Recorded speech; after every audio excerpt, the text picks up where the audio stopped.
I mean, Asta, I mean, him getting up, I'm not surprised, but obviously we haven't seen it to this level of beaten extent. Because even like when they fought Veto, he was, he was in way better shape than he is now.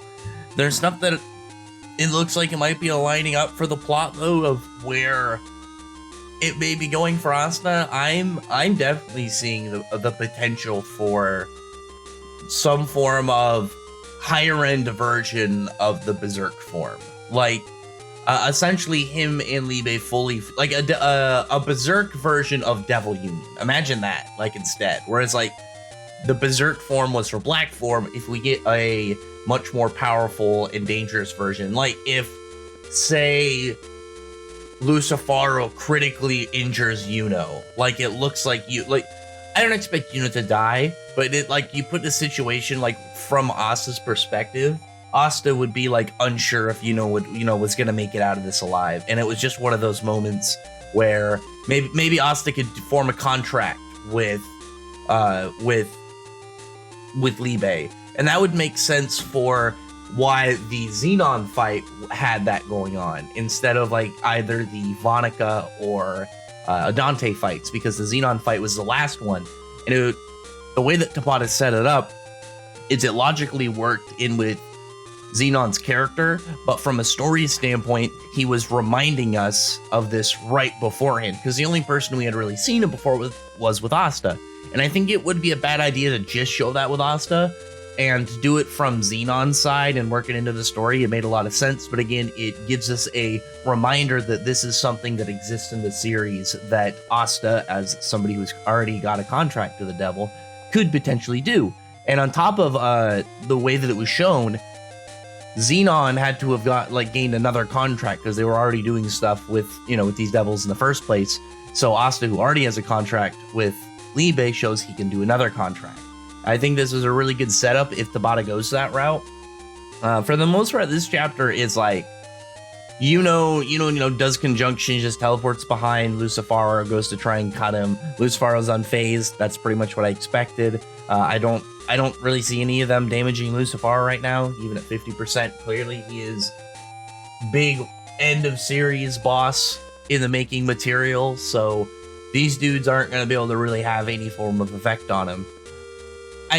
I would like to know like how exactly it could go down that it would put in a situation where Lucifaro would have to pull back. Like say again, Asta goes into this like Berserk version of Devil Union, and Lucifaro's hurt, but because like it's an anti-magic, and we saw like the scar with Dante, say maybe it does damage, but it's like a constant pain. That's something that bothers him, and he wants to work on gaining his he wants to recover and gain his 100% complete form. Because one thing with Lucifaro, I think that would make sense is if he took a wound and had to spend some time recovering from it, it would take longer than you would expect, because even though he's really powerful, I would assume that it probably hasn't been for again, we don't know how old he is, but probably thousands of years or something since he was last damaged. So I think if he was and we saw him angry of just the idea of getting a cut. So if he took a good wound and had to kind of pull back, reconvene, try and figure out what he wants to do next, and that sets up a way for the main cat, all of the characters that Tabata wants to take out of this arc can get away and end up going and preparing for whatever is after this portion of the story. There's clearly still that stuff that needs to happen before this Lucifaro battle ends, but I feel like before we end up getting we know that there's obviously something that has to follow up to this, but we're in a spot right now in the story where it's well, how are they going to get out of this situation? That's the really interesting part of this whole setup, because obviously I don't think Tabata is going to just have Lucifaro murder everybody, but I don't think that he's going to I won't be surprised if he kills off some of the captains, just take some of them, has Lucifaro pick them off, but there has to be some that make it out of here. But the question obviously is how they're going to do it. What's going to happen in the story that Lucifaro decides to separate from, either Lucifaro leaves or the main cast and anybody who gets brought with them leave. is I kind of like this idea that like Asta, and then anybody obviously that would go with them, Noel and stuff. Like maybe they have to leave the continent and they have to venture out in the world, and Lucifaro has just now taken over like the four kingdoms, and he's gonna start building his empire, and he's like enslaved people and stuff. Like I think that could work like really well if Tabata wants to do something like that. Other than that, like with the Seki stuff, I like the Seki stuff, and I swear Tabata, like I know there's gonna be some My Hero fan that like tries to compare it to the whatever his name, Aoyama or whatever, the belly button laser dude. But there's like so many parts in like My Hero and Black Clover where something will happen a little bit later that has a similar nature of something that happened in the other, and it's like we know that they're friends and like their mangas debuted like around the same time, so I feel like they just share stuff. I don't know, because like there's so many coincidences, and it's like it's not just oh something happens in My Hero, something happens in Black Clover after. Like there's definitely stuff in Black Clover that's happened after the My Hero one. A character kind of like Zora, appears, and then you get a character kind of like Hawks. You know what I mean? They're like not the same character, but you can see some kind of like aspects of that you can see. Like, yeah, I can see the similarities in there, but it's not the same. I just think it's just something that's been going for a long time, and I know that there's going to be somebody at some point who's like, look at this, the goofy character having like a crying character development moment with the main character, and so, something like that, or something stupid, but it's like, no, and the context is so much different. Like they're not gonna look at it like that. They're just gonna look at it like, oh, it's similarities, and then completely not even know the fact that like Horikoshi and Tabata are friends.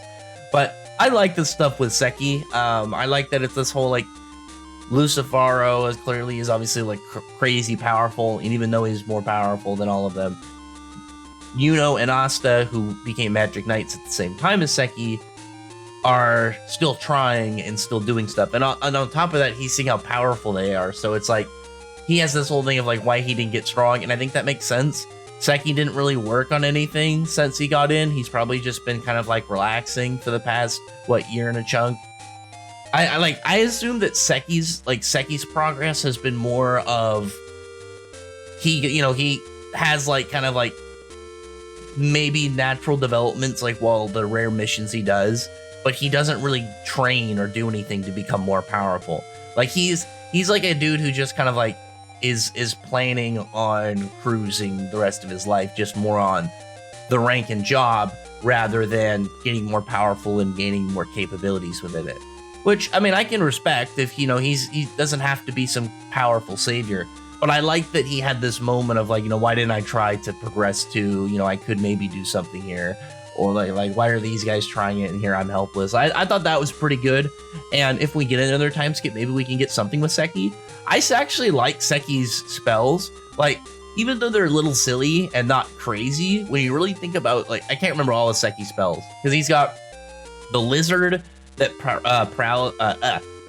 gives paralysis, right? I think what it was, or it's like a stomach virus. It does like something like that, like a status effect. That could be really useful in a lot of scenarios. His cannonball, like for a basic spell, like probably like one of his weakest spells, like most early spells. It's like an offense and defensive spell, which actually is pretty good. And then his shooting star is, it's a mobility spell, so he's able to get on this bike that he's able to control, and obviously like when he's on it, he's not using his own physical prowess to drive around. Like I would assume like you're in like with enhancement magic, you're clearly buffing your own strength and capabilities, but you're still moving, whereas like Seki though is he uses magic to make the shooting star. He's riding on at that point. I imagine it's probably something that it's more of like a mana spent, but he's going to be perfectly fine getting off physically. Which, if he trains physically, that could be really good for him. Maybe, which could make sense if he takes inspiration of Asta. Maybe goes and trains with Klaus? ? I think actually he could be really cool if like he got buff and he had bronze magic, but it was more like not bronze of like the weaker metal. It's like bronze is like the Bronze Age, and he's like maybe a craftsman or something badass. I don't know, something cool with Seki if Tabata wants to advance his character in a more positive pathway that we could get him. But the Mimosa stuff is part of why I think it might be something like a Vasto Lord Ichigo situation where, he's going to lose control, but like on a way crazier level than we'd ever seen before. Because Mosa's like, oh, you know, she wants to take Asta and leave, but she knows that's not what Asta wants, and her voice can't get to him as Asta's going. She doesn't want him to die, but if he's in a situation where it's looking very likely, I don't know. I mean, we'll see. Like, there's obviously, like, again, some ties you can make towards, like, in reference to Bleach and Tabata, you know, with foreshadowing, but also we know Tabata loved Bleach, and you know what happened to Ichigo with Ulquiorra could happen to a situation in, you know, in a different context, obviously, with Lucifaro and Asta and stuff here. So the next couple chapters are looking really hype. I want to know what's going to go down. Again, I'm expecting something just kind of, I'm trying to figure out what, like, something kind of like explosive in terms of events, because with the way that Asta's doing it, it would be probably, because I'm trying to think it cinematically. Sorry if you can hear a dog in the background yelling. But I'm trying to think from a cinematic standpoint of if we are watching this in the anime or a movie, again, because I think that's how, these manga try and set up scenes like this. Because they keep those things in mind of how it would look if it ever got animated. And we know Black Clover already has an anime. We're just waiting for it to come back. If this was in the anime, this would be a scene where, like, you just hear explosions in the back, like you just hear kind of just enough, like, between what's going on with and Lucifaro, but it would just be like that in the background, and then Mimosa trying to talk to Asta, and Asta's just barely able to talk, and he's just moving slowly. You'd be able to hear his footsteps with, like, no music. And I'm willing to bet this, like, when the anime comes out, because it just seems like one of those scenes. No music. It's just the sounds of the battlefield. It's quiet. You're not hearing a whole lot, because you have to think of, like, from the main character, he's, like, beaten to hell. He's probably barely conscious, and you want to emphasize just on, like, his step, his the sounds of, like, him dragging his sword on the ground, or, the barely, like, functional movements of his arms and legs and stuff. His voice is probably gonna have that, like, kind of crushing, like, fading in, like he's just barely able to kind of speak. He's barely able to kind of get air out to speak. I think this is going to be a really good scene in the anime. I think Tabata's setting this up looking really well. So, very hyped chapter. It reads pretty fast because, again, it's mostly like a Seki perspective, and I like the Seki progression, but it's not at what I want to talk about this chapter, because it's more of like Seki doesn't have really anything prior to this, so this is like a good starting point for Seki outside of being like talking about him like in a goofier kind of thing. Like Seki's thing going into this whole arc was like, oh, Seki's there, haha, like what's gonna happen with him? Maybe something goofy, maybe he'll get lucky or something and then get in a better situation where he benefits from it from a social standpoint and a career standpoint. But he's got some character development, so maybe again after another time skip we can have a nice guy Seki. Maybe Seki and Asta get along, because one thing about Seki is true is Seki's a jerk, but he's not he's not evil. He's not irredeemable. He's an asshole, but it's like he's still at a spot 300 plus chapters in where he doesn't come off as somebody that is gonna like betray the kingdom or would like ditch people to die. Like he's not a good guy, but he's not despicable. Like he's not, again, irredeemable. So maybe this is gonna be the turnaround point for him. But anyway, other than that, though, yeah, comment below. Tell me your thoughts are about this chapter, what your thoughts on what's going on with Lucifaro. If you have those same vibes, again, like I was talking about, like with the whole like way it would look from a cinematic and like scenery standpoint with Asta and whatnot. And tell me what you think is going to happen next. But other than that, comment below. Thumbs up the video, but for the like button, subscribe button, check out my other videos. But that, appreciate you guys subscribing. I thank you all for listening. Bye.